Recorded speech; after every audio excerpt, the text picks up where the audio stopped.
एक दफ़ा सूरह अल हम्द, 3 दफ़ा सूरह इखलास। डॉक्टर सैयद अली मोहम्मद साहब, उनकी जोजा सैयद अहमद हुसैन जाफरी साहब और उनकी जोजा के लिए पढ़ते हैं। अपने अपने मरूमीन के लिए, उलमाए किराम, मुज्तहिदीन, जाकिर उज़ाम, शोदा मिलत जाफरिया, सब के लिए सूरह अल फातिहा।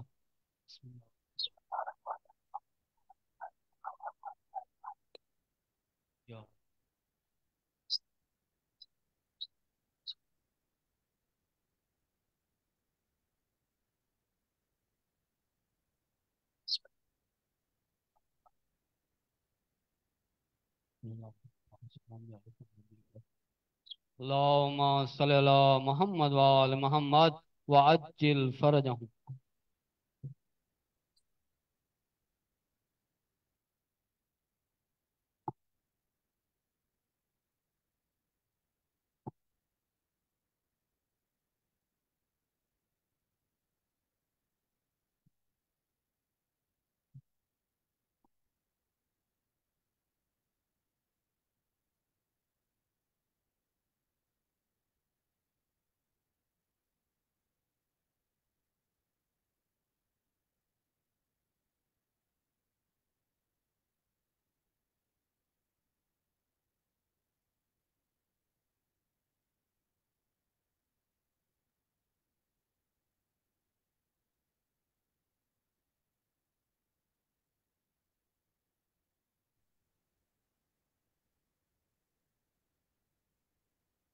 सल्लि अला मोहम्मद।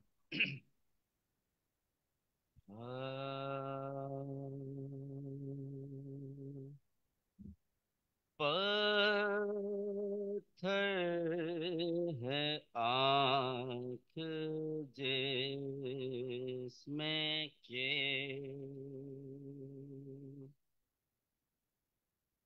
अश्के अज़ा नहीं, पत्थर है आँख जिसमें के अश्के अज़ा नहीं,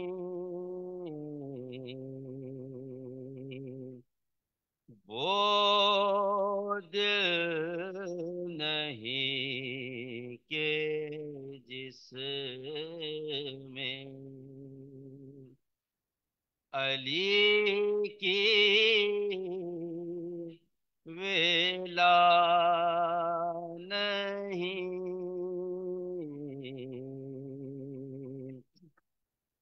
दिल का लहू अगर न हो शामिल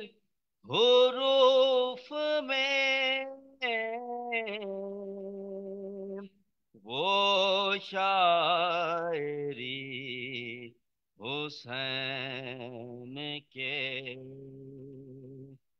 तर की अता नहीं। जिस कल्ब में मवद्दते आले अबा नहीं, समझो नबी से इसका कोई वास्ता नहीं। बस उस पे ज़ेब देती है दस्तारे मुस्तफा,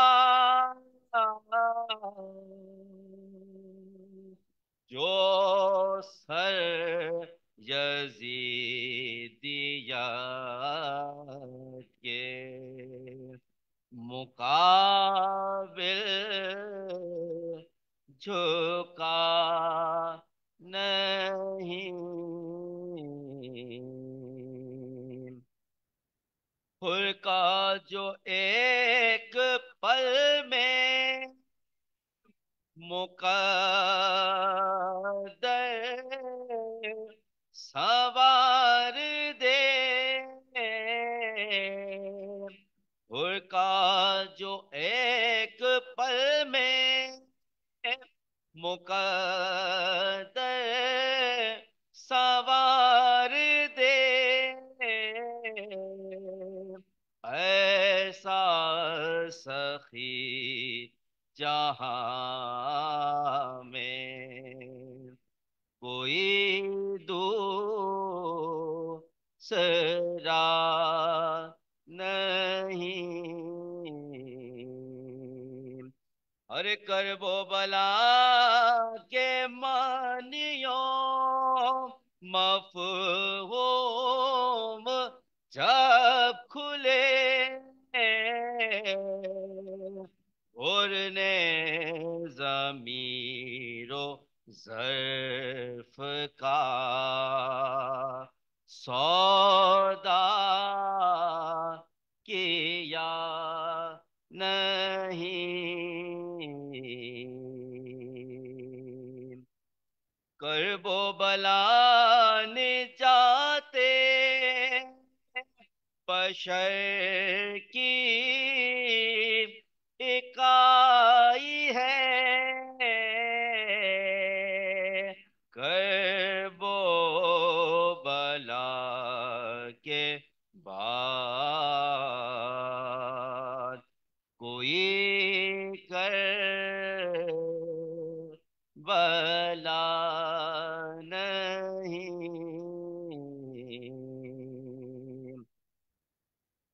ऐ दिल गमे हुसैन में एक आशिक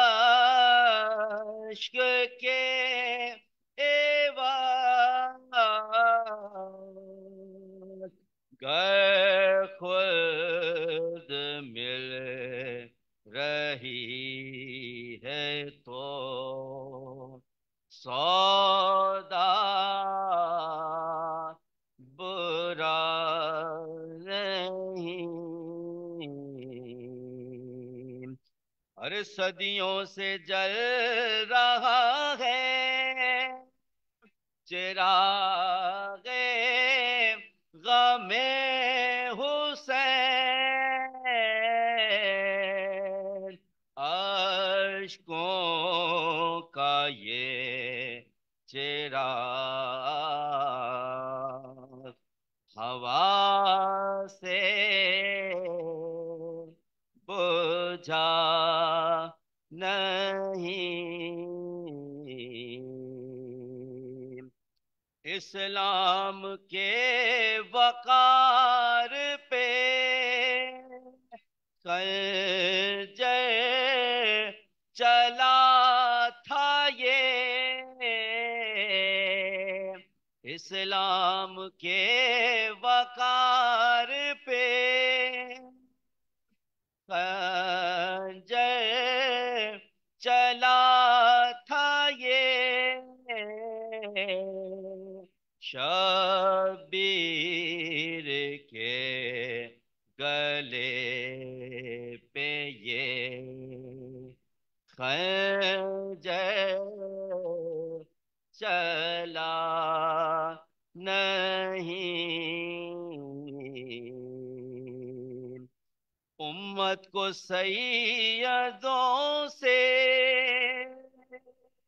मिली सारी नेमतें।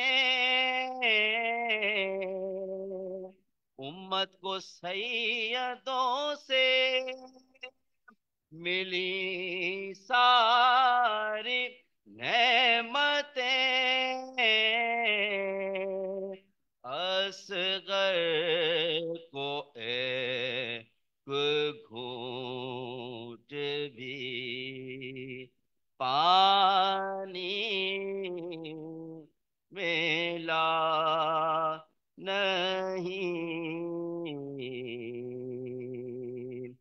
ज़ैनब ने बेरदाई से बाज़ार शाम तक। ज़ैनब ने बेरवाई से बाज़ार शाम तक। वो कौन सा सितम है जो दिल पर सहा नहीं। या रब तेरी नबी की शरीयत तो बच गई। आले नबी के घर में तो कुछ भी बचा नहीं। पत्थर है आंख जिसमें ये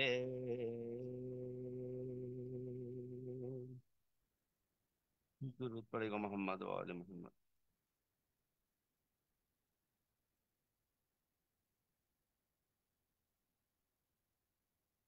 एक सूरह फातिहा की तलावत कर दीजिए। जुमला मरहूमीन मोमिनीन मोमिनात बिलखुसूस बानी मजलिस डॉक्टर सैयद अली मोहम्मद रज़ी अली मोहम्मद और इस खानवादे के जितने भी इस दुनिया से जा चुके हैं शामिल करते हैं।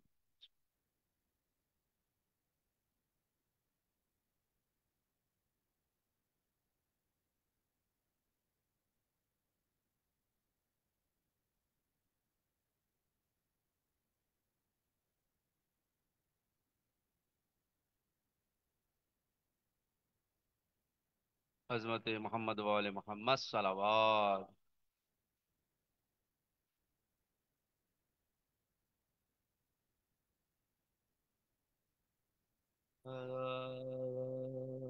जिस दम नगी जिस दम नगी दुरूद पड़ेगा मोहम्मद वाले मोहम्मद।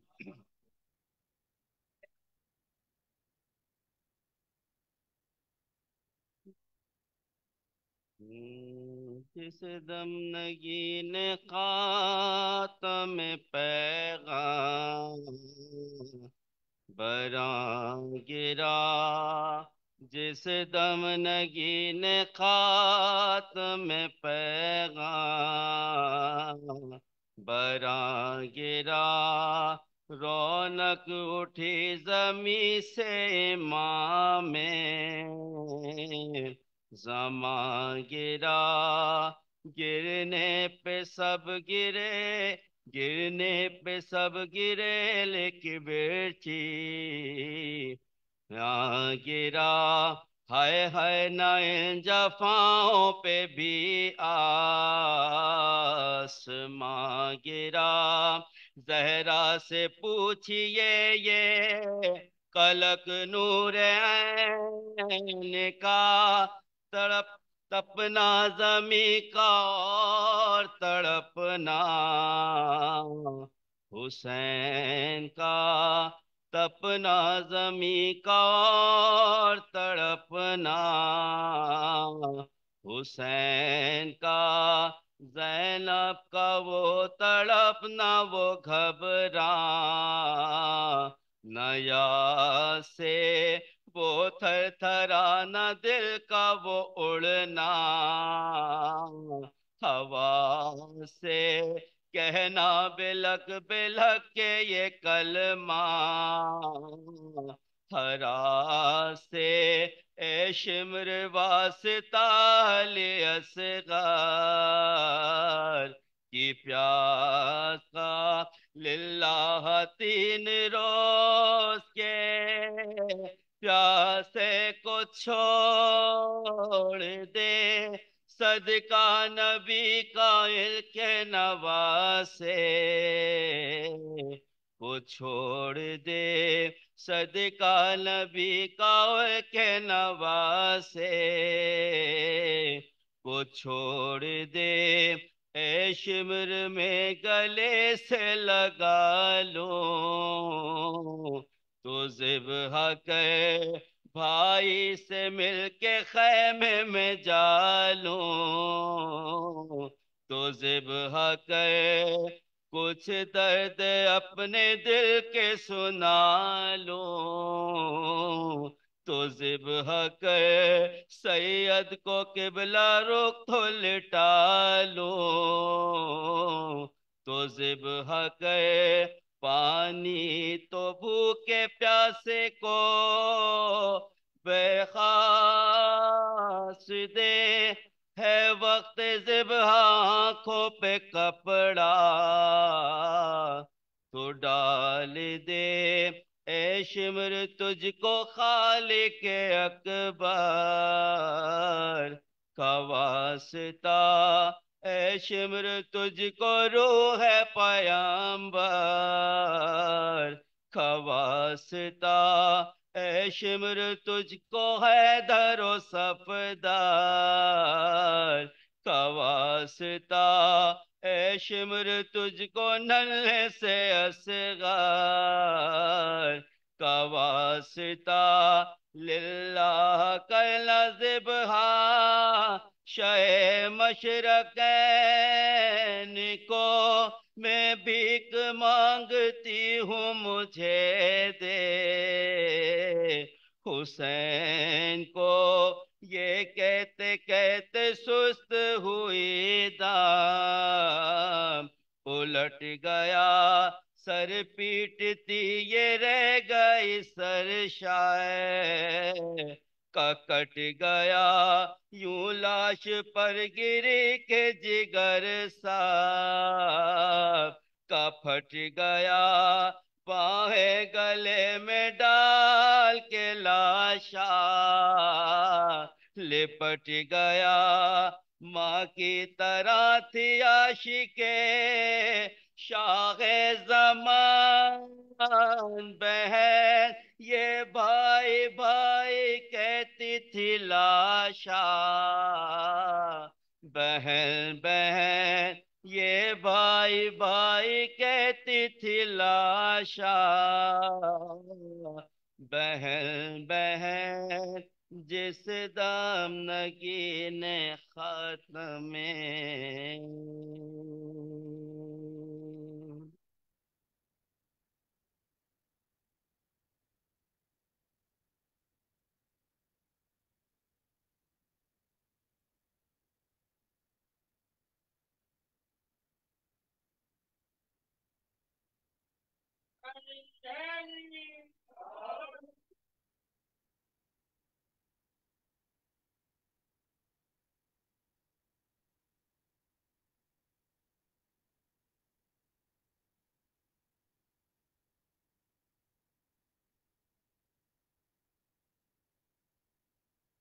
बाबा ज़बीलुत्तर सलवात।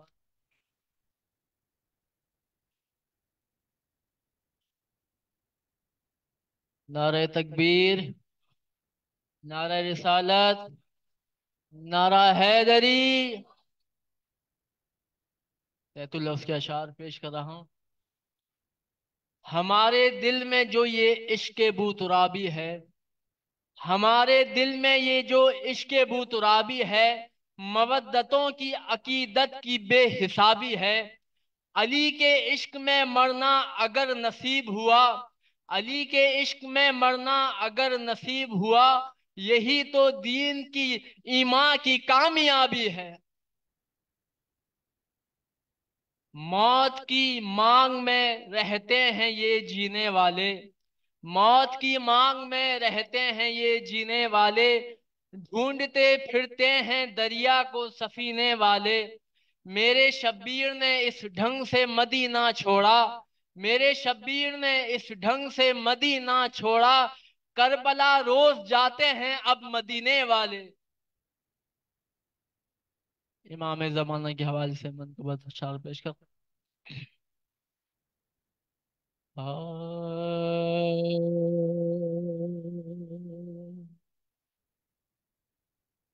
मैं हुआ सजदा, हुआ मस्जिद, हुई काबा, हुआ हर कोई है आपके दीदार को तरसा हुआ। मैं हुआ सजदा, हुआ मस्जिद, हुई काबा, हुआ देखता रहता हूँ हाथों की लकीरें रात दिन, आपका दीदार हो शायद कहीं लिखा हुआ। मैं हुआ सजदा, हुआ मस्जिद, हुई काबा, हुआ आइए और कुंबज़नी कह के जिंदा कीजिए,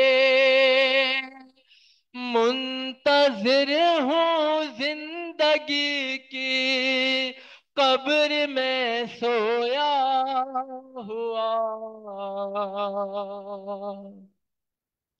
सुन रहा हूँ आएंगे अब्बास भी साथ आपके,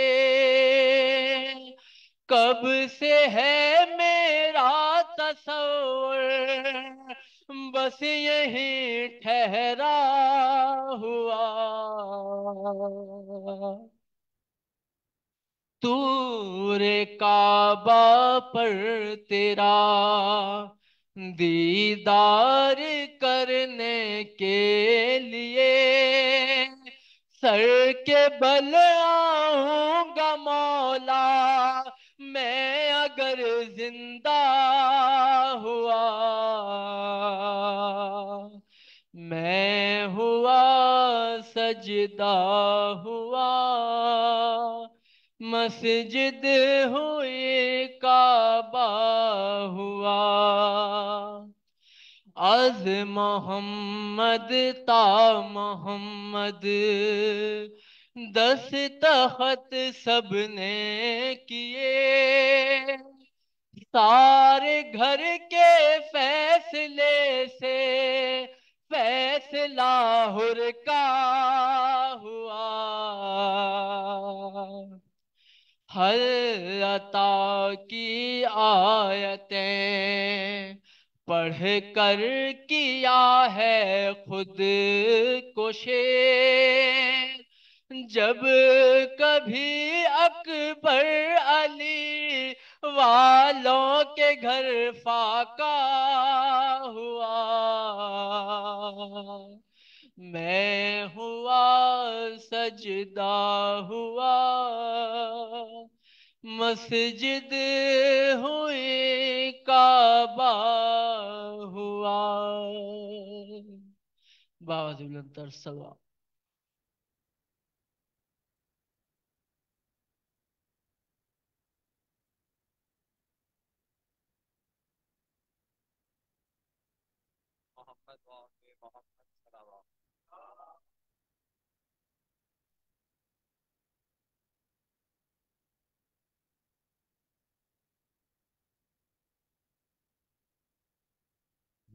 लो हो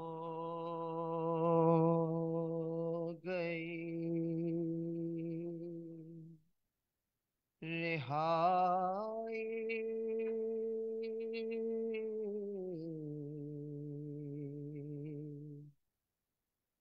लो काफिला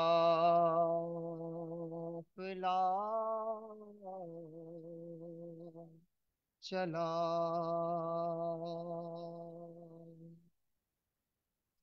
सर जब हर एक शहीद का सजाद को मिला, तब मरकदे सकीना, तब मरकदे सकीना पे सज्जाद ने कहा, जाग सकीना जाग, बाबा का सर आया, बाबा तुम्हारा आया, बाबा तुम्हारा आया, गया वक्त नींद का, जाग सकीना जाग, बाबा का सर आया, सीने पे सोने वाली मट्टी पे सो गई, बाबा को रोते रोते जो खामोश हो गई, रो रो के माने कब्रे, रो रो के माने कब्रे, सकीना पे ये कहा, जाग सकीना जाग, बाबा का सर आया, बाबा को ढूंढती थी सकीना, उठो उठो, रातों को जागती थी सकीना, उठो उठो, लो आ गए हैं बाबा, लो आ गए हैं बाबा, ऐ जान जाग जा,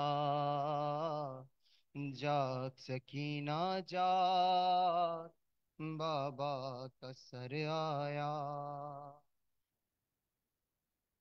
पैगाम रोज देती थी अम्मू के नाम तुम, रोती थी याद करके उन्हें सुबह हो शाम तुम, जागो के जा रहे हैं, जागो के जा रहे हैं, जहां सोते हैं चचा, जाग सकीना जाग, बाबा कसर आया। बाबा तुम्हारा आया, बाबा तुम्हारा आया, गया वक्त नींद का, जाग सकीना जाग, बाबा कसर आया।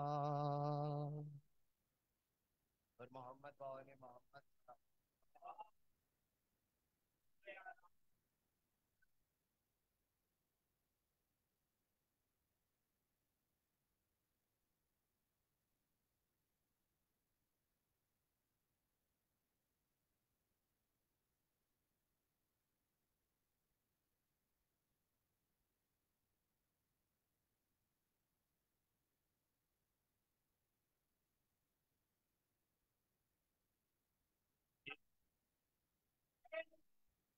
और ये पीछे बैठे हुए जो नौजवान हैं, ये आ जाएं, मैं आपसे बात करना चाहता हूँ। आ जाइए आगे, आप लोगों को कुछ समझ में आएगा, अच्छा बेहतर समझ में आएगा। कोशिश करूंगा आसान पढ़ूं बहुत, ताकि सबकी समझ में आए। आ जाओ बेटा, आ जाओ, कुछ कुछ हासिल करके जाओगे। कुछ मजलिस में आए इमाम हुसैन की, तो खाली हाथ वापस में ना जाओ ना। आ जाओ, आगे आ जाओ।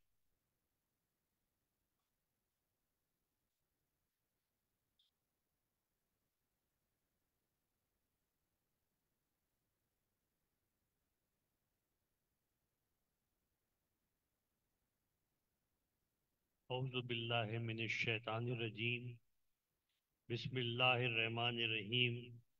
अल्हम्दुलिल्लाहि रब्बिल आलमीन, वस्सलातु वस्सलामु अला अशरफिल अनबिया अल मुरसलीन व खातिमन नबीन सैयदना व नबीना व तबीब नफूसना व शफ़ी ज़ुनूबिना मौलाना बिलकास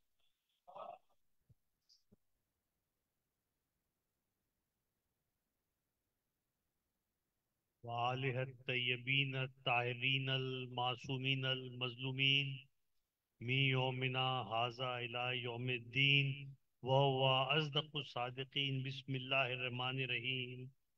सन सनुरीहिम आतैना फिल आफाका वफ़ी अनफुसिहिम हत्ता यतबय्यना लहुम अन्नहुल हक़ अवल्लम यकफ़ी बिरब्बिका अन्नहु अला कुल्ली शैइन शहीद। सलावत।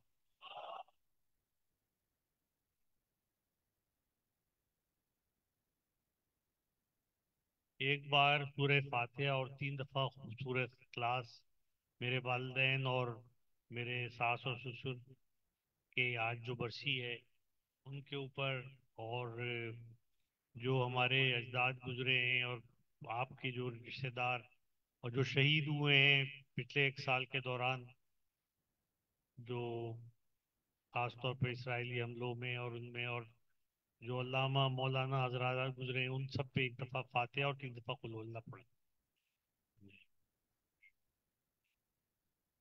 इय्याका नअबुदु व इय्याका नस्तईन इहदिनस सिरातल मुस्तकीम सिरातल लज़ीना अनअमता अलैहिम गैरिल मग़ज़ूबि अलैहिम वलद्दॉलीन। बिस्मिल्लाहिर रहमानिर रहीम।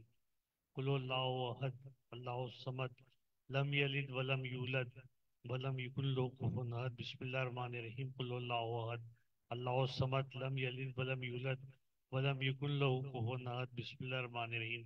कुल हुवल्लाहु अहद अल्लाहु समद लम यलिद वलम यूलद वलम यकुन लहू कुफुवन अहद। सलावत।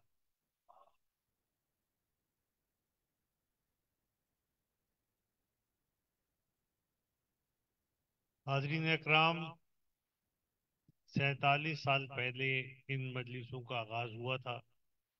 मेरे नाना मौलाना आरिफ हुसैन रिजवी साहब ने पहली मजलिसें पढ़ी थी इस सिलसिले की, और उसके बाद फिर भी वही पढ़ते रहे जब तक वो जिंदा रहे। 83 तक उन्होंने मजलिसें पढ़ी। फिर मेरे मामू ने उनकी जगह आके मजलिसें पढ़नी शुरू की। फिर जब वो ज़ईफ़ हो गए और पढ़ने के काबिल न रहे, तो फिर मैंने इन मजलिसों का आगाज़ किया। कोशिश ये होती है कि कोई घर का फर्द ही इसको कायम रखे। ये सिलसिले और ये जो अदब आदाब और ये जो रवायतें होती हैं, इनकी बड़ी अहमियत होती है। लोग पूछते हैं कि आप जो है वो जुलूस, इतना पुराना जुलूस निकल रहा है, ये क्यों निकल रहा है, ये मजलिसें इतनी पुरानी क्यों हो रही हैं, ये ताज़िए क्यों हैं, ये अलम क्यों हैं। तो ये एक हम लोग इसके इतने ज़्यादा वो हो चुके हैं कि अब बाज़ औक़ात तो सोचते भी बाद में हैं, कर पहले लेते हैं, क्योंकि हमारे खून में ये बस गया है, हमारी फितरत में ये बस गया है। और अभी जो मैंने आपके सामने पढ़ी है आयत कुरान की, ये हामीम सजदा की 53वीं आयत है।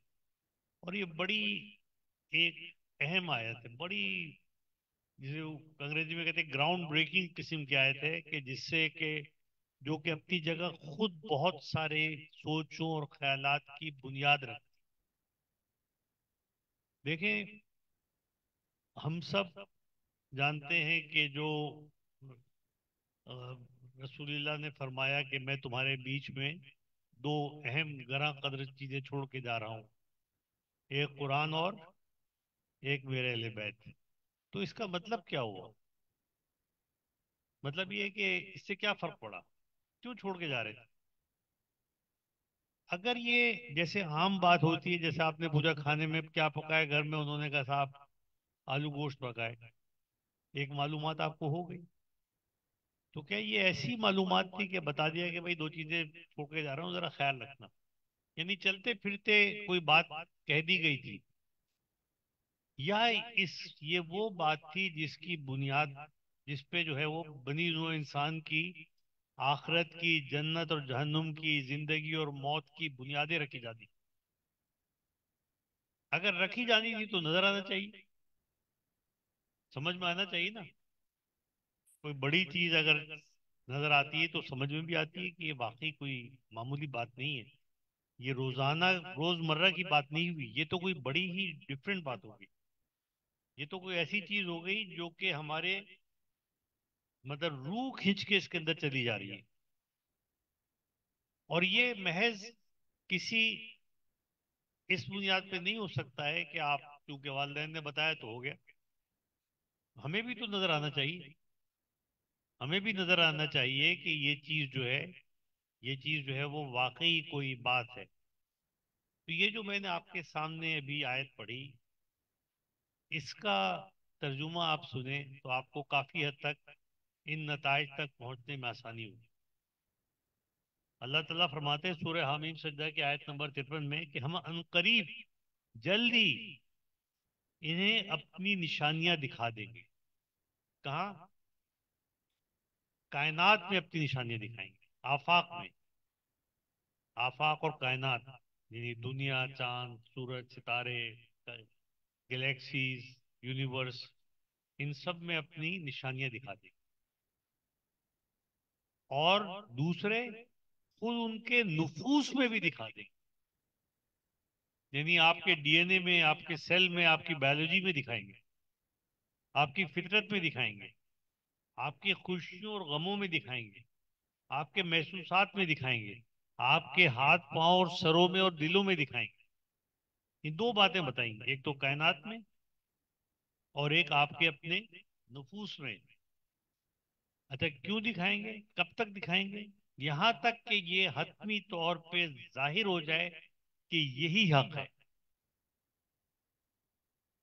यानी आपको लगे कि यार ये कोई एक्स्ट्राऑर्डिनरी बात हुई है, इस तरफ दिल खिंच रहा है, ये कोई होता है ना कभी कोई बहुत अहम बात समझ में आती है तो एकदम से आदमी हक्का बक्का रह जाता है कि मुझे तो पता ही नहीं था इतनी अहम बात है, ये हो रहा है।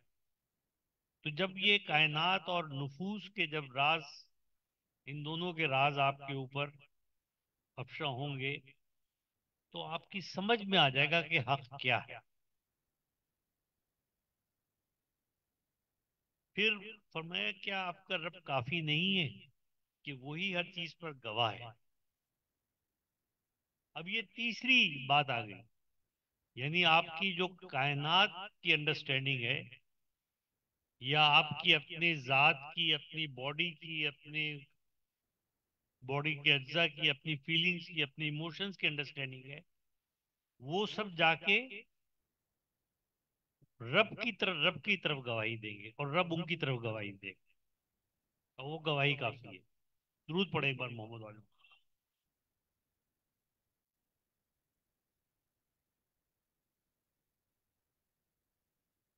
देखिए बहुत अरसे तक इंसानों को, इंसान अजीब व गरीब, देखें ना, अब जब आप अगर फर्ज करें कि आपकी दादी बहुत अच्छी आदमी, दादी मौजूद है, नानी मौजूद है, नानी भी नहीं है, अच्छा कौन है बड़ा घर में सबसे? नानी है ना यार। तो नानी से अगर आप कहें कि मेरे मेरे अपेंडिक्स खराब हो गई है, मेरा ऑपरेशन कर दें, तो सही बात है। क्यों? वो तो तुमसे बहुत मोहब्बत करती है। फिर जाहिर है जो जिस, आप सही जगह पे जाएंगे तो आपका काम सही होगा ना। वो जिन चीजों में सही है वो आपको खाना बहुत अच्छा पका के खिला देंगी, कपड़े सी देंगे आप। लेकिन जो हुनरमंदों का काम है, जिस हुनर का माहिर है उसी से कराएंगे तो सही होगा। गलत जगह पे जाएंगे तो गलत हो जाएगा। तो सवाल ये पैदा होता है कि अल्लाह ताला ने, रसूल ने कहा कि दो चीजें छोड़ के जा रहा हूं, कुरान और अहले बैत।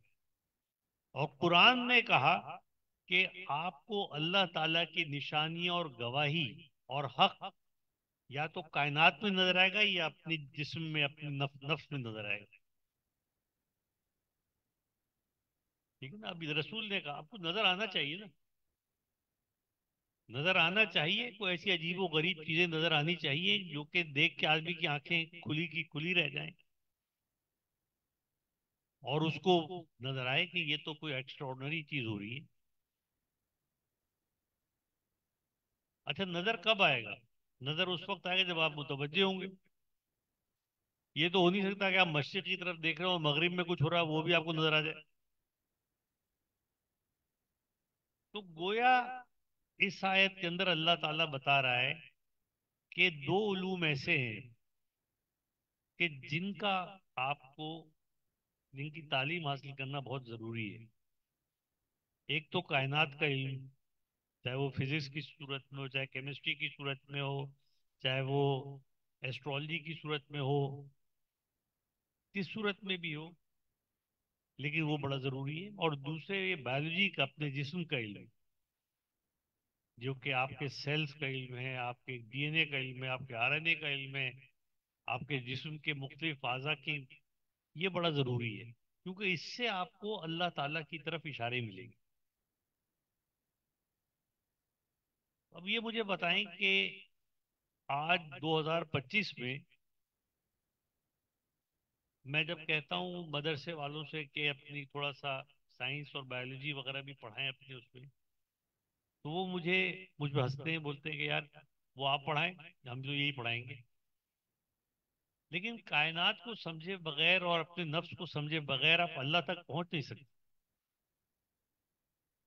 तो अल्लाह तक पहुंचना और पहुंचाना है तो फिर आपको ये चीज, ये कुरान कह रहा है। और रसूल ने दो ही चीजें छोड़ी थी, एक तो कुरान छोड़ा था और एक अहले बैत छोड़े थे। तो अब अगर उसको सामने रखा जाए तो आपको ये दोनों चीजें, अच्छा आप अहले बैत की तरफ भी आ जाए। अहले बैत की मौला कायनात का कौल है कि अनबिया की जिम्मेदारियों में से एक ये है कि उस फितरी मुआहिदे को, मीसाक का लफ्ज इस्तेमाल है, मीसाक को, मीसाक क्या होता है? कॉन्ट्रैक्ट। जैसे पाकिस्तान और फर्ज करें तुर्की में एक कॉन्ट्रैक्ट हुआ तो वो मीसाक होता है। जैसे मीसाक मदीना था, तो जो कॉन्ट्रैक्ट होता है दो के बीच में, तो उसमें यह है कि कोई कॉन्ट्रैक्ट हुआ था, फितरी कॉन्ट्रैक्ट, कभी ना कभी एक कॉन्ट्रैक्ट हुआ था। और अनबिया की जिम्मेदारी है कि उस कॉन्ट्रैक्ट को वापस लाएं और इंसान को खुदा के पहचानने के रास्ते पर लगाएं,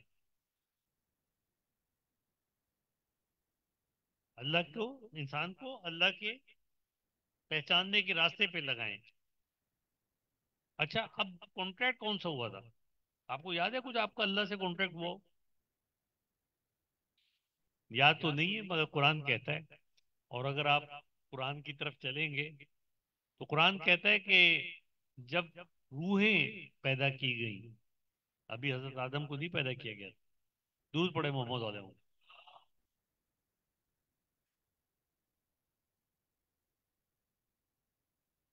जब रूहें पैदा की गई तो अल्लाह ताला ने फरमाया अलस्तु बिरब्बिकुम, तुम्हारा रब कौन है?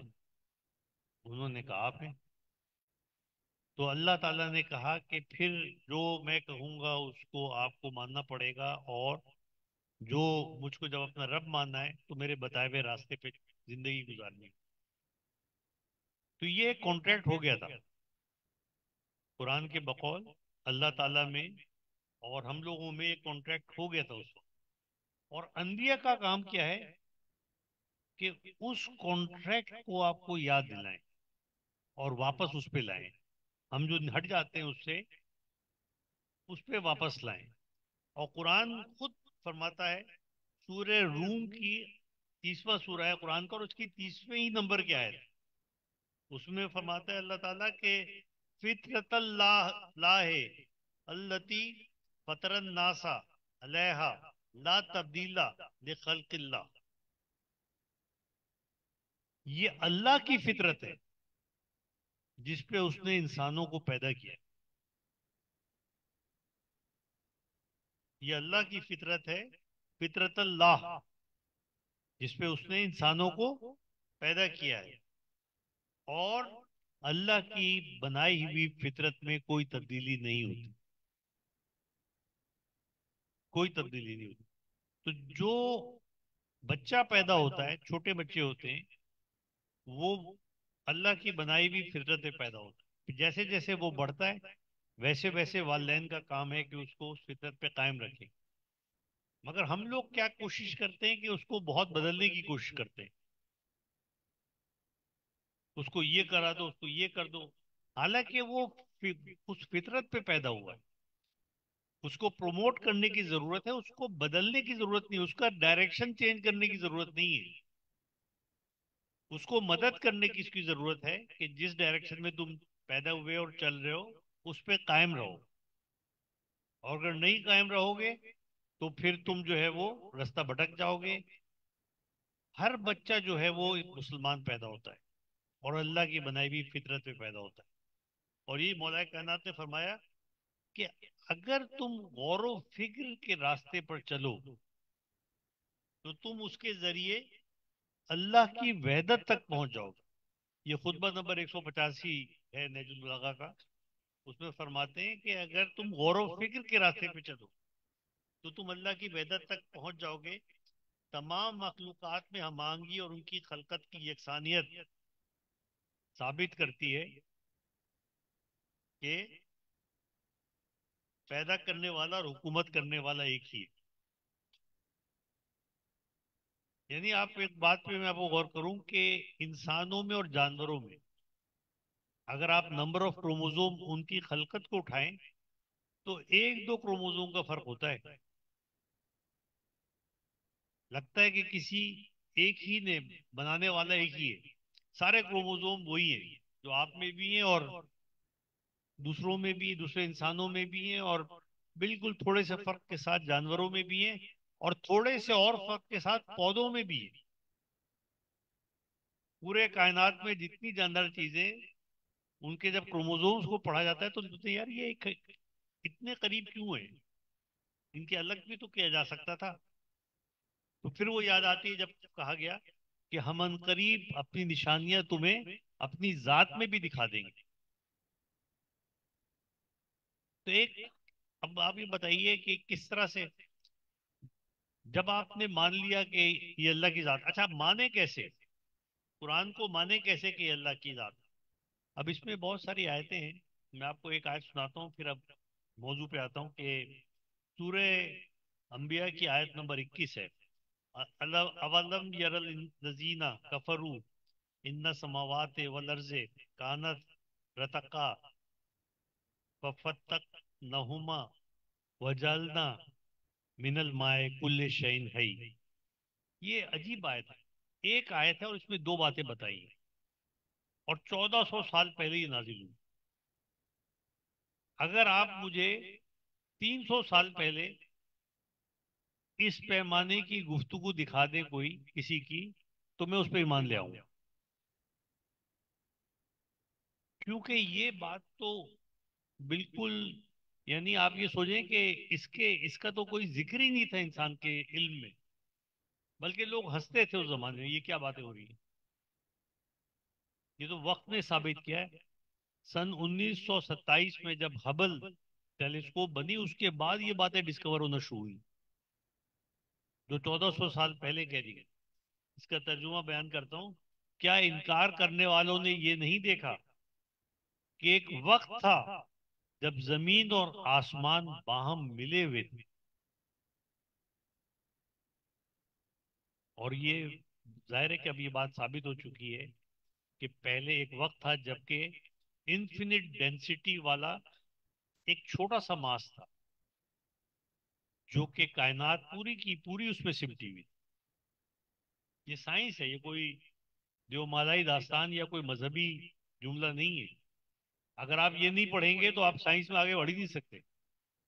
फिर वो बिग बैंग हुआ, एक बहुत बड़ी कोई ताकत थी जिसका कि हमें नहीं पता, साइंस को नहीं पता, जिसने उन्हें फाड़ के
पास घर में किताबें भी बहुत पढ़ी है इस पे, और जो अच्छी किताब आती है इसके ऊपर वो मैं कोशिश करता हूँ कि पढ़कर इस पे कुछ इल्म हासिल करूँ।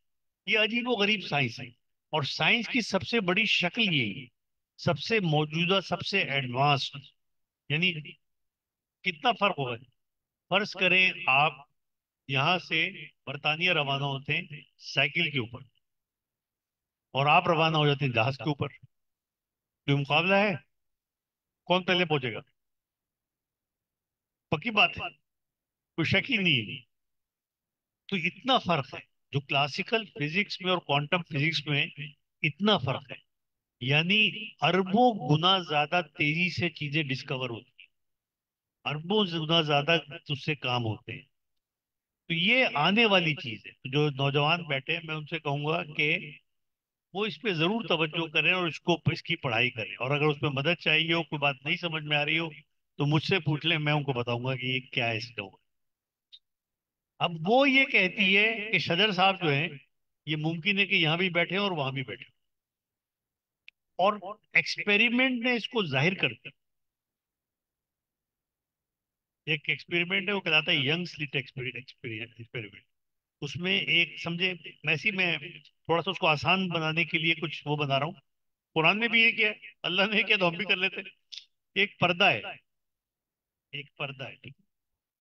बहुत सारे इलेक्ट्रॉन्स हैं, उनमें से एक इलेक्ट्रॉन को, बस करें ए से लेके जेड तक इलेक्ट्रॉन है, तो जो एक्स नंबर का इलेक्ट्रॉन है उसको उन्होंने उस पर निशान लगा दिया कि वो खास रंगत का नजर आ रहा है। और फिर एक गन, उस पर्दे के अंदर एक सुराख बनाया और फायर किया उस सुराख की तरफ। फिर देखा कि वो एक्स इलेक्ट्रॉन जो है वो क्या पर्दे के इस तरफ है, तो देखा हाँ इसी तरफ है। लेकिन साइंसदान थोड़ा सा खत्ती होते हैं ना, वो बोलते हैं कि और भी देखो। उन्होंने कहा यार उस तरफ जाके देखते हैं। तो देखा मिल तो गया, आप उधर क्या, उन्होंने नहीं देखते। देखा तो वहां भी पड़ा हुआ। फिर उन्होंने सुराख में देखा तो देखा कि वहां भी पड़ा हुआ। इसको सुपर पोजिशन का नाम दिया इन्होंने। मेरा इरादा था कि मैं आपको 10 ऐसी चीजें बताऊंगा, लेकिन आज कम पे इक्तफा करना पड़ेगा, फिर इंशाल्लाह कल परसों में। तो उन्होंने देखा कि, फिर एक बंदे ने कहा यार वो सुराख जो है वो किया था उसमें तो देखो, देखा तो वहां भी पड़ा हुआ।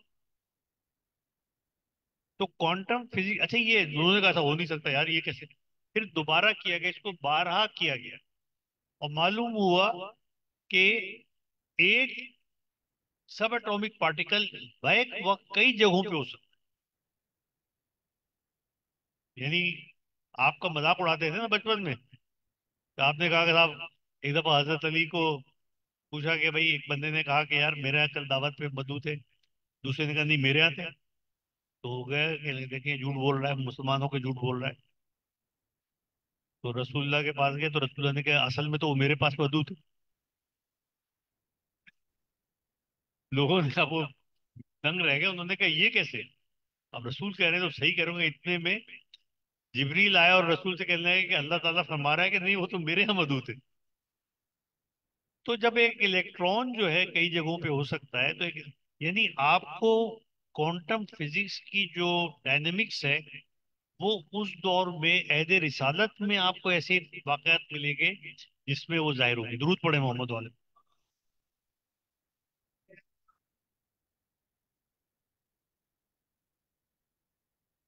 चलिए जल्दी से एक और बता देता हूँ, एक और मजे की बात बता देता हूँ, इसको पढ़ना जाके। एक टर्म है, वो है, उसे कहते हैं क्वांटम इंटेंगलमेंट। क्या कहते हैं? Quantum entanglement. इसका मतलब ये होता है, अभी इस वक्त जो कायनात है कितनी बड़ी है। यानी 150 अरब नूरी साल उस तरफ और 150 अरब नूरी साल इस तरफ। नूरी साल का मतलब क्या हुआ? एक सेकंड में लाइट जितना ट्रेवल करती है, 1,86,000 मील फी सेकंड, वो एक नूरी सेकंड कहलाता है। तो एक मिनट में कितना सफर करती होगी? एक घंटे में, एक दिन में, एक साल में। 100 साल में, 1000 साल में, अरब साल में, 150 अरब साल में, उतनी कायनात हर तरफ आपके फैली। और ये कायनात का कितना बड़ा हिस्सा है? 25वां हिस्सा है। हमें सिर्फ 25वें हिस्से का पता है कायनात, 4%। 96% कायनात जो है उसको हमें इनडायरेक्ट पता चल रहा है कि ये मौजूद है, लेकिन हमारे किसी भी तजर्बे में वो नहीं आ रही। हमारे हम देख पा रहे कि बड़ी से बड़ी उसे देख पा रहे हैं, तो गोया 4% जो है वो इतना है, जिसमें 2 खरब यानी 2000 अरब गैलेक्सीज दरियाफ्त हुई। गैलेक्सी का मतलब जो है अपना पूरा, सिर्फ सोलर सिस्टम नहीं, मिल्की वे। आप सोचे कोई इंतहा है? अच्छा, उससे भी चले 96% और इसके अलावा। और फिर अब मल्टीवर्स थ्योरी आ गई कि शायद बहुत सारी यूनिवर्सेस हैं, उनमें से एक ये। गोया मैं पूरी जिंदगी पढ़ लिख कर एक नतीजे पे पहुंचा हूं, आपसे शेयर करता हूँ। वो नतीजा ये, मैं अपने बच्चों से भी ये शेयर करता हूँ, वो भी बड़े उस पे वो होते हैं। मैंने कहा यार, मैं इस नतीजे पे पहुंचा हूं कि जितना हम सोच रहे हैं कि हम नहीं जानते, पता नहीं शायद, उससे बहुत ज्यादा मौजूद। कोई हद नहीं है उस इल्म की जो कि एग्जिस्ट करता है। कुछ हद नहीं है कायनातों की जो एग्जिस्ट करती है, कुछ हद नहीं है। यानी जब हम इंतहा पे पहुंच जाएंगे तो उसके बाद भी कुछ ना कुछ हो। तो अपनी आजी का एतराफ करने और हाथ जोड़ने के अलावा और कोई रास्ता नहीं। बड़ी बड़ी बातें लोग करते हैं। आगे तशरीफ ले आए बेटा, आ जाओ, आगे आ जाओ, कोई बात नहीं। दुरूद पढ़े मोहम्मद वाले मोहम्मद।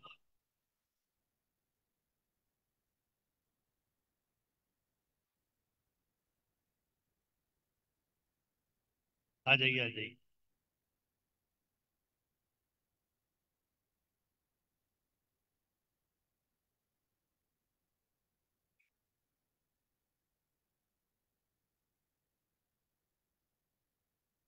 अब ये आपने देखा ना कि कितनी, यानी आपके तस्वुरात में आ नहीं सकता। कायनात की जो वुसअत और जो वो सब, वो आपके से बियॉन्ड है। रब्बुल आलमीन, वो इन सब का रब है। वो तो समझ में आ गया, पैदा करने वाला। लेकिन जो बात मुझे नहीं समझ में आती, मैं मानता जरूर हूँ क्योंकि कुरान में, लेकिन समझ में नहीं आती कि उसने फरमाया कि वमा अरसलना का इल्ला रहमतिल लिल आलमीन, इन सारे आलमीन के लिए रसूल रहमत। कैसे रहमत है यार? यानी वहां पर इन तमाम जगहों के लिए बैक वक्त एक इंसान कैसे रहमत हो सकता? मगर है। और वक्त के साथ ये बात समझ में आएगी। क्यों समझ में आएगी ये मैं कल बताऊंगा। लेकिन अभी क्वांटम इंटेगलमेंट का बता दूं। बेटा आ जाओ, कोई बात नहीं, आगे आ जाओ। दुरूद पढ़े मोहम्मद वाले मोहम्मद।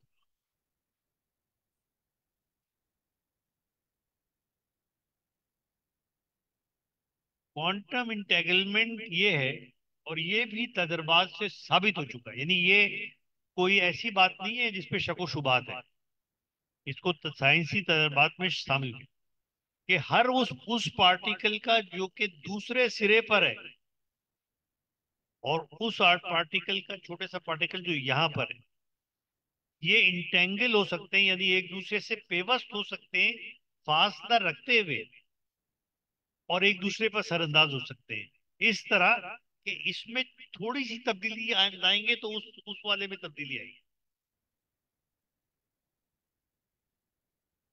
अब ये बताइए कि मैं कोई देवमालाई दास्तान लिख रहा हूँ, या कोई मजहबी बात कर रहा हूँ, या साइंसी बात कर रहा हूँ?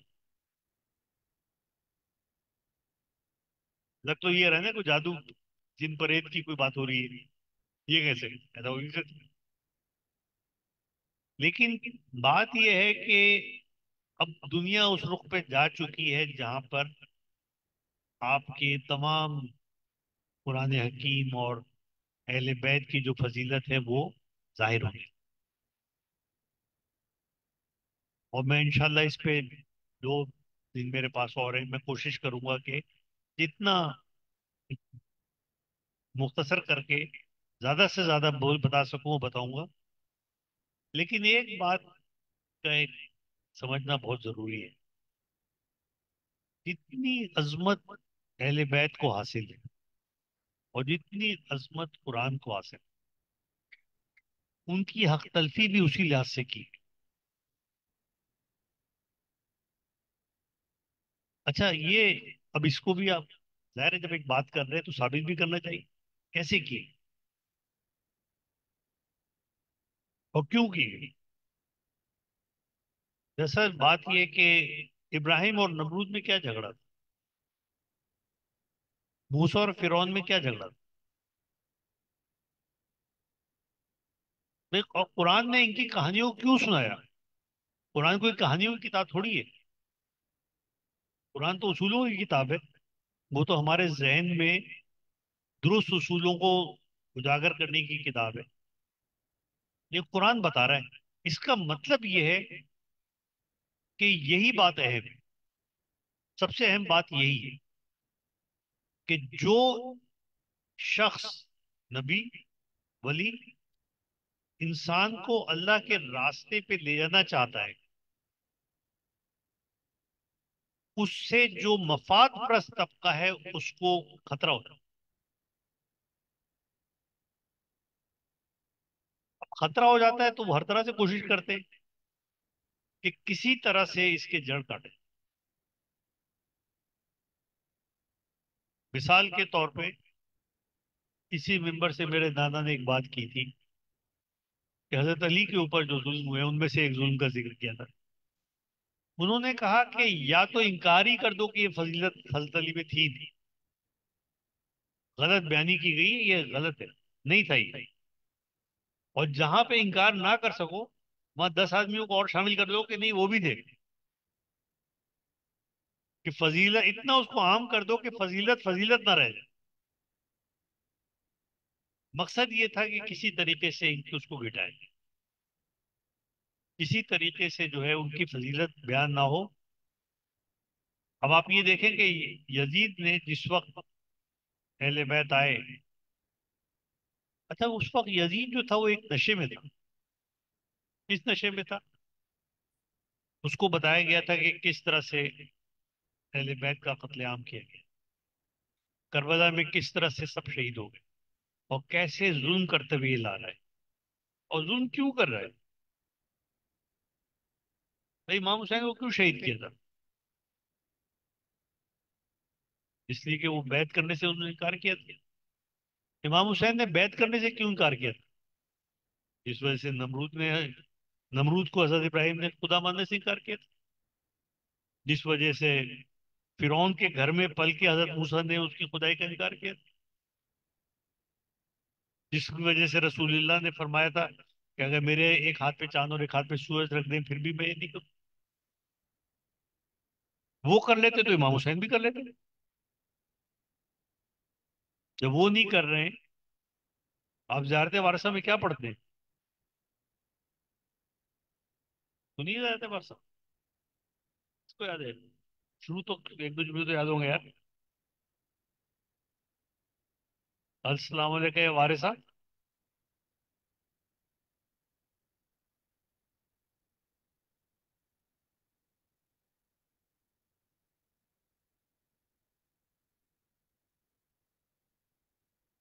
या वारिसा या वारिसा या वारिसा मोहम्मद नबी बिल्ला। अब ये देखें कि हर एक के वारिस है। कोई ऐसा वारिस होता है जो कि अपने बड़े को छोड़ दे, उसके इक़्तिदार को छोड़ दे, उसके उसूलों को छोड़ दे। आप छोड़ेंगे इमाम हुसैन, इमाम हुसैन कैसे छोड़ देते, जिनके वारिस थे उनको छोड़ देते। तो उन्होंने इनकार कर दिया। मेरा ये ख्याल है कि जो मैं वाकया सुनता हूँ कि यार इतना तशद्दुद क्यों किया। तकरीबन 40 से 45 के दरमियान बच्चे थे जब मदीने से इमाम हुसैन चले थे, और जब ये लोग वापस पहुंचे तो 3 या 4 बच्चे बचे थे। इसकी क्या जरूरत थी?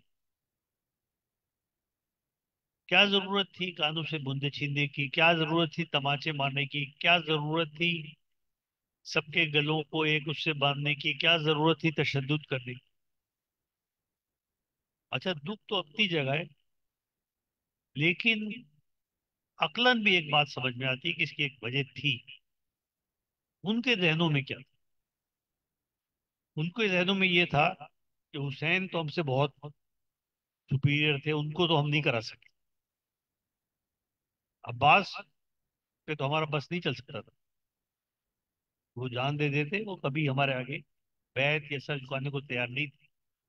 लेकिन अब औरतें और बच्चे रह गए, इन पे इतना तशद्दुद करो कि दरबार में जाके यजीद के पाँव में गिर जाए और कहें कि हमें किसी तरह से वापस भिजवा दो।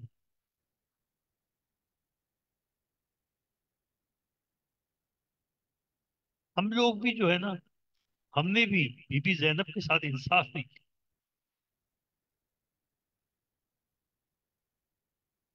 इस तस्वीर को देख रहे हैं, एक खातून खड़ी हुई और एक बच्ची खड़ी हुई, और दोनों ने कलम उठाया हुआ है। ये अलम आज तक उठाया हुआ है इन्होंने। कोई एक तो ऐसा मौका होता जहाँ जनाब जैनब कमजोर पड़ जाती और हुसैनी अकदार को अपने कंधों पे ना उठा पाती। एक ऐसा मौका, हजारों मौकों में से एक ऐसा मौका दिया है। कैसे हम इनका हक अदा करेंगे? किस तरह करेंगे? अपने दोनों बच्चों को इस बात पे नाराज होना कि तुमने पहल क्यों नहीं, अपने इमाम हुसैन पे कुर्बान होने में तुमने पहल क्यों नहीं की? और जब उनके सर वापस आए तो सजदे शुक्र अदा की। मीर अनीस ने कमाल के दो मिसरे लिखे हैं। माँ शाद थी जब लाशें वापस आई बच्चों की, तो माँ शाद थी, खुश थी। माँ शाद थी, पर गम के भी पहलू निकल आए। चाहा कि न रो मगर आंसू निकल आए।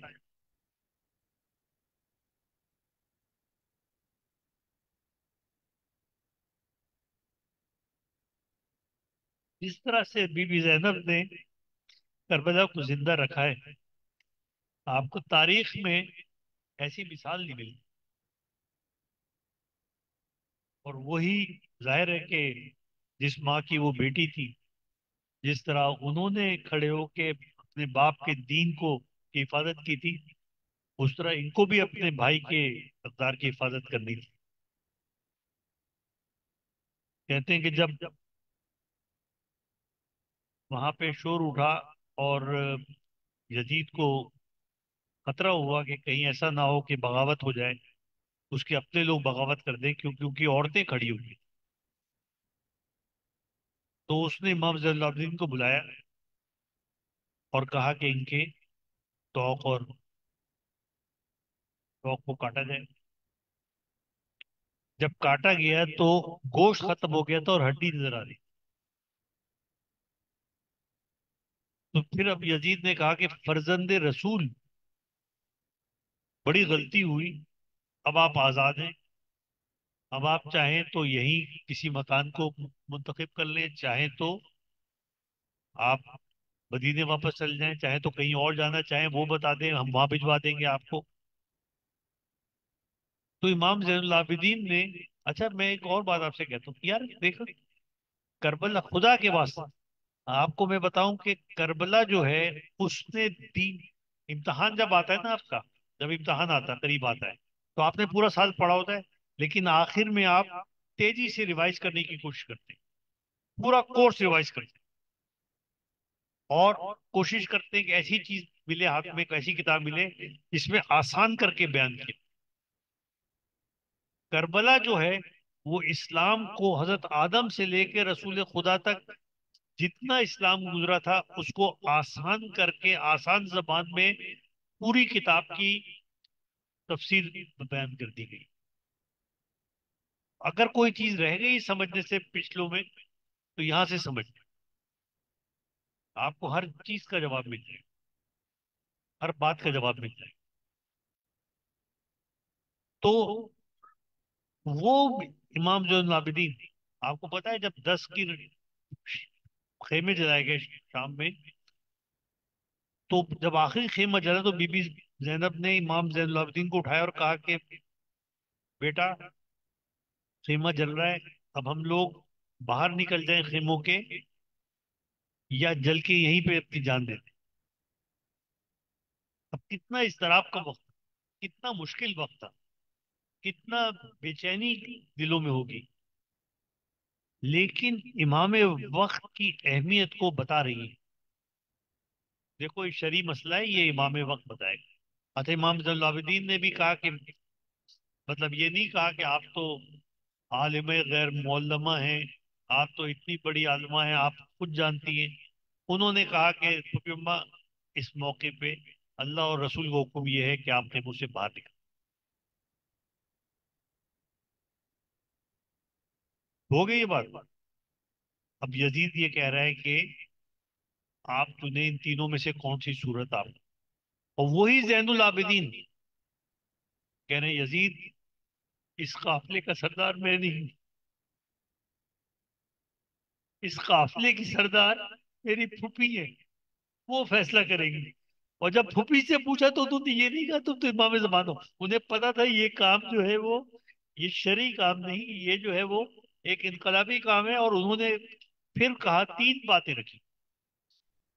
उन्होंने कहा यजीद से कहो कि हम अभी तक अपने शहीदों पे रोए नहीं, कोई मकान खाली करा दे,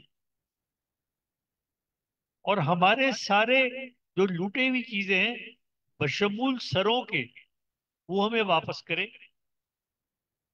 और मेरे भाई का वो कुर्ता जो मेरी माँ ने सिया था, मैं छोटी थी, माँ की कुर्ता सीती आती थी और रोती जाती थी और कहती थी जैनब मैं नहीं हूँ। जब कारबला में आखिरी रुखसत के वक्त हुसैन आपके पास आए तो ये कुर्ता उनको पहना देना, और ये कुर्ता आपको वापस मिलेगा, जब मिले तो वापस लाके मेरी कब्र पे डालना। मैं कयामत के रोज इसको लेके अल्लाह ताला के हुजूर अपने बेटे की शहादत का एहतराज करूंगी। आप खुद सोचें, ये मेरे घर की मेरी बीवी ने मुझे कहा कि वही उस, यदि बीवी जैनब छोटी थी तो इमाम हुसैन भी तो छोटे थे, लेकिन कुर्ता जो है वो एक बड़े मर्द का सिया जा रहा है। आप देखें ना अहले बैत की, थोड़ा सा उनकी तकलीफ को अपने दिल में महसूस करके देखें। एक माँ जो है वो बेटे के शहीद होने के वक्त का कुर्ता सी रही है, क्या गुजरी होगी बीवी के दिल पे। अच्छा, तो वो उन्होंने कहा कि वो भी वापस गए। जब सर वापस आए और उस मकान में हर बीबी ने अपने करीबी तरीन शहीद का सर उठाया और उस पे गिरियावजारी शुरू की, जिस पे आप जैसे आप गिरियावजारी करते हैं आज बैठ के, बीबियों ने भी गिरियावजारी शरीक की। किसी ने हजरत अब्बास का सर ले लिया, किसी ने हजरत अली असगर का सर ले लिया, किसी ने हजरत अली अकबर का सर लिया, और बीबी जैनब इमाम हुसैन के सर को लेकर बैठी। शाम की एक औरत ने कहा, बीबी और तो सबके सर हो गए, लेकिन मुझे लगता है दो छोटे छोटे बच्चे हैं जिनकी मां शायद जिंदा नहीं, इसलिए कि उन सरों पे रोने वाला आज कोई भी नहीं। ये औदो मोहम्मद के सर थे, ये औदो मोहम्मद के सर थे। लानतुल्लाह अलैकुम।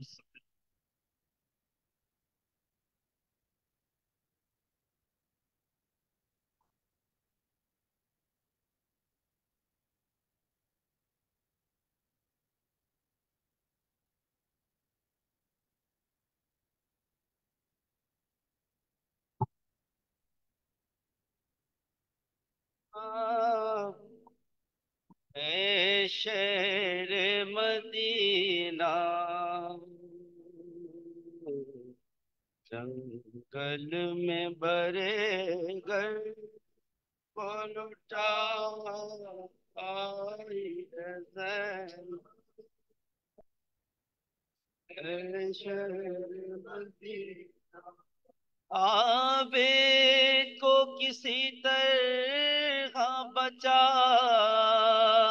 लाई है ज़ैनब। ऐ शहर मदीना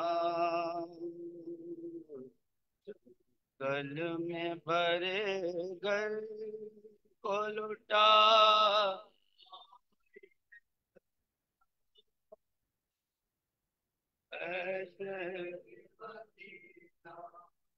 बंदवा के रसल हाथों में और खुतबे सुना के घर बार लुटा के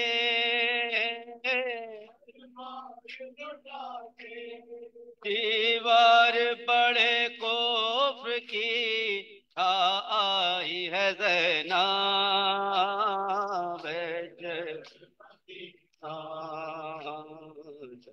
जंगल में भरे घर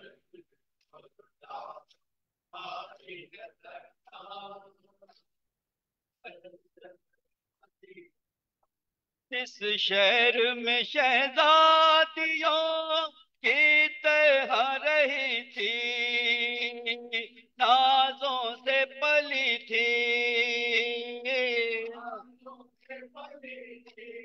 सलंग उसी शहर में खो आई है ज़ैनब।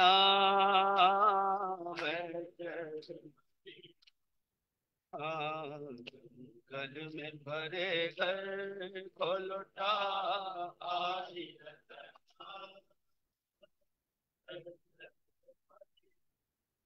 जो हजरे पदर में रहे हर वक्त परेशान, सोए नहीं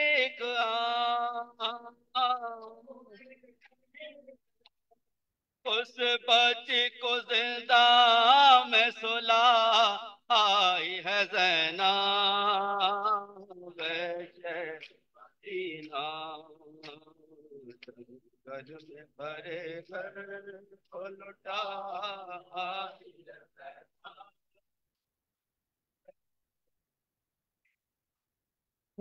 रस्सी बहुत भाई को जिस भाई के दम से दिल फटा है गम से।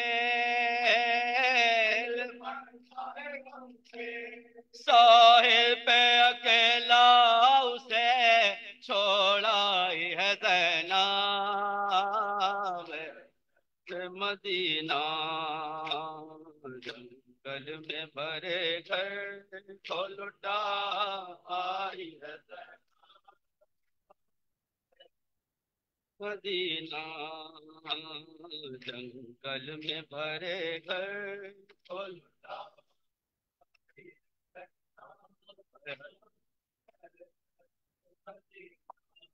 6 माह के असगर को बे झूले के बजाए दुख दर्द छुपाए। आगोश में तुरबा के सुला आई है ज़ैनब। मदीना गल में भरे घर को लुटा आई है ज़ैनब।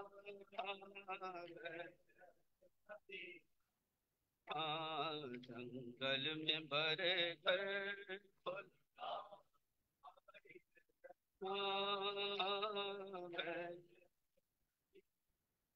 है ओलो मोहम्मद जो मेरे आंखों के तारे मामू के दुलारे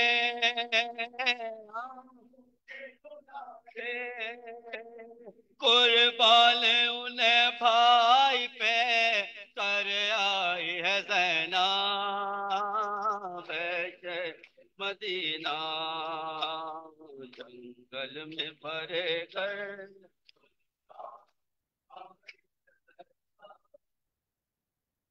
शहर मदीना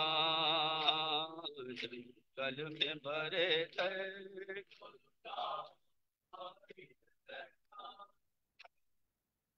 शहर मदीना अकबर नाशाद जो इस घर का उजाला हो गए सुबह वाला हो गए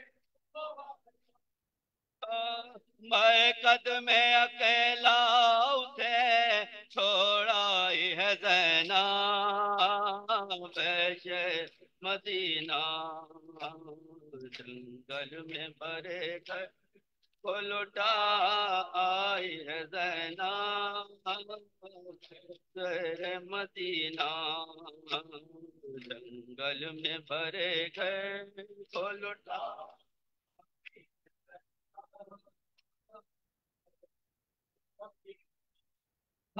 रस्ती बहुत भाई को जिस भाई के दम से दिल फटा है गम से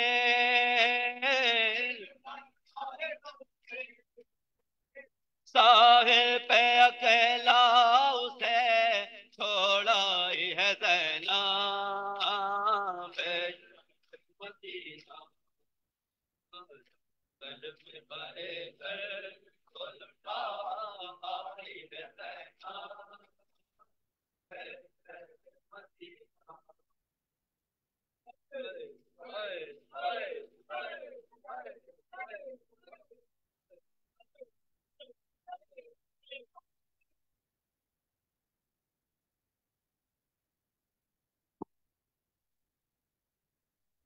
Bismillahirrahmanirrahim. Assalamu alaikum ya Nabi Allah.